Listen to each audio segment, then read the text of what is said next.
Right now, somewhere, someone is spraying WD-40 on their MAF sensor because a YouTube video told them it would fix a rough idle.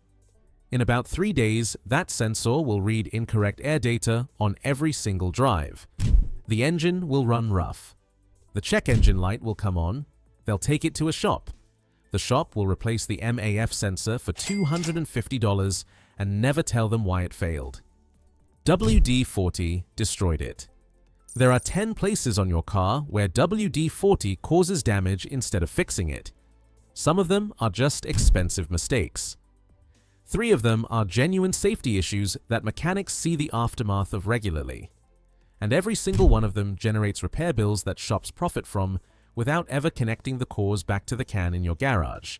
Today we're going through all 10. What drivers think WD-40 does in each location? What actually happens chemically? The exact damage it causes, and what to use instead, because there's always a correct product and it's almost always cheaper. Stay till the last one. The MAF sensor mistake is the one that generates the most unnecessary shop visits of anything on this list, and it's the one spreading the fastest right now because of bad information online. Let's get into it.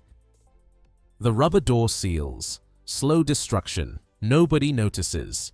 Here's the thing about WD-40 on door seals. The damage doesn't happen immediately. That's exactly why it keeps spreading as a tip. Nobody connects what they did 6 months ago to what's failing right now. Your door seals are made from EPDM rubber. It's the same material used in most automotive weather stripping, specifically because it resists heat, cold, and moisture. What it doesn't resist is petroleum distillates, and petroleum distillates are what WD-40 is primarily composed of. Here's what actually happens. WD-40 penetrates the rubber compound and starts breaking down the internal structure at a molecular level. Rubber needs to maintain a specific balance of plasticizers to stay flexible. Petroleum distillates displace those plasticizers. Rubber loses flexibility. It hardens, then it cracks. First sign, door starts letting in more wind noise at highway speed. Most drivers blame age. Second sign, water starts seeping in around the door during heavy rain. Third sign, seal visibly cracks and pulls away from the door frame. Seal replacement runs $50 to $150 per door, depending on the vehicle. Real talk. WD-40 feels like it's conditioning the seal because it temporarily reduces surface friction. It isn't conditioning anything, it's accelerating the failure. What to use instead? Silicone spray specifically formulated for rubber, not petroleum-based. Silicone maintains rubber flexibility without attacking the compound. $3 can at any auto parts store. Lasts months. Doesn't destroy the material it's supposed to protect. The ECU connector. The mistake that costs you a module. So here's one that mechanics see less often than the others, but when it happens, the bill is significant enough that it deserves its own conversation. WD-40 on electrical connectors is one of those tips that sounds logical. Connectors corrode. WD-40 displaces moisture. Makes sense on the surface. And for certain low-voltage exterior connections, trailer connectors, running light plugs, battery terminals, it does provide temporary protection. The problem is when drivers apply that same logic to every connector they can reach under the hood. Your ECU, TCU, and ABS modules use high-precision connectors with extremely tight tolerances. These connectors rely on direct metal-to-metal contact between pins and sockets to transmit signals accurately. WD-40 leaves a petroleum residue film on those contact surfaces. That film doesn't just sit there, it attracts dust, degrades over time, and creates resistance exactly where the signal needs to flow cleanly. Result: intermittent electrical faults, codes that appear and disappear, systems that work fine sometimes and fail randomly. The kind of diagnostic nightmare that generates $200 shop visits where technicians clear codes and send you home, only for the light to come back 3 days later. I've seen ECU connector corrosion misdiagnosed as module failure. Module replacement, $600 to $1,200 depending on the vehicle. Real cause, wrong product on the connector. The correct product is dielectric grease, specifically formulated for electrical connections. Seals moisture out without leaving conductive or resistive residue. Costs $4. Comes in a small tube that lasts years. It's what every connector on your car was designed to be serviced with. WD-40 near ECU connectors. Never. The leather seats. What that shine is actually doing. Looks good immediately, that's the problem. WD-40 on leather produces an instant visual result. Surface darkens, looks conditioned, looks clean. And then 6 months later, the leather is cracking in places it never cracked before and nobody connects it back to the can. Here's the chemistry. Genuine leather is animal hide that's been tanned and treated to maintain flexibility through natural and synthetic oils embedded in the fiber structure. Petroleum distillates in WD-40 don't add to those oils. They dissolve them. Strip them out of the leather fiber and replace them temporarily with petroleum residue that evaporates within weeks. What's left? Leather that looks good for a month and then dries out faster than it would have without any treatment at all. The petroleum accelerates the exact cracking it appeared to prevent. Real talk. Leather reupholstery runs $800 to $2,000 depending on the vehicle. A full seat replacement at a dealer on a premium vehicle goes higher. All of it accelerated by a product that cost $3 and looked like it was working. The distinction that matters, WD-40 on vinyl, is a different conversation. Vinyl is synthetic. Petroleum distillates don't attack its structure the same way. On vinyl, it's an acceptable temporary fix. On genuine leather, it causes long-term damage. Check your seats before applying anything. Genuine leather has a natural grain variation and slight texture variation. Vinyl is perfectly uniform. Correct product for leather, dedicated leather conditioner. Lanolin-based or similar, $8 to $15. Feeds the fiber instead of stripping it. The floor mats, where WD-40 becomes a pedal problem.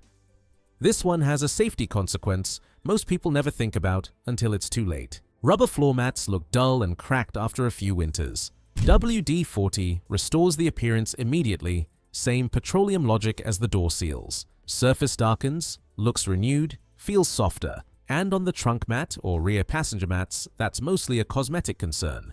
On the driver's side mat, it's a different problem entirely. Petroleum residue on rubber reduces surface friction.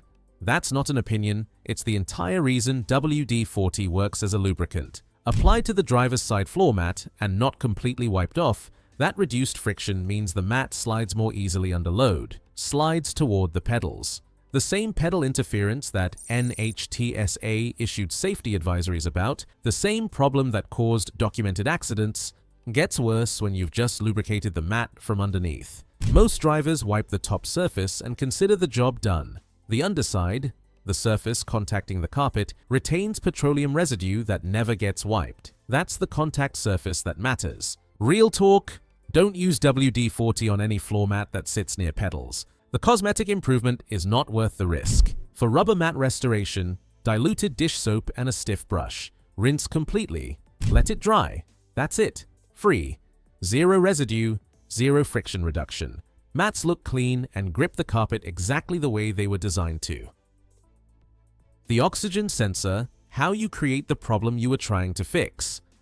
Here's an ironic one. Driver notices rough, idle, and poor fuel economy. Reads online that cleaning sensors helps. Sprays WD-40 on the oxygen sensor tip, thinking it'll restore the reading. 3 days later, the check engine light comes on with a lean code. Takes it to a shop. Shop replaces the oxygen sensor, $150 to $400. WD-40 caused the lean code. The driver paid to fix damage they created. Your oxygen sensor tip sits directly in the exhaust stream, measuring oxygen levels in real time.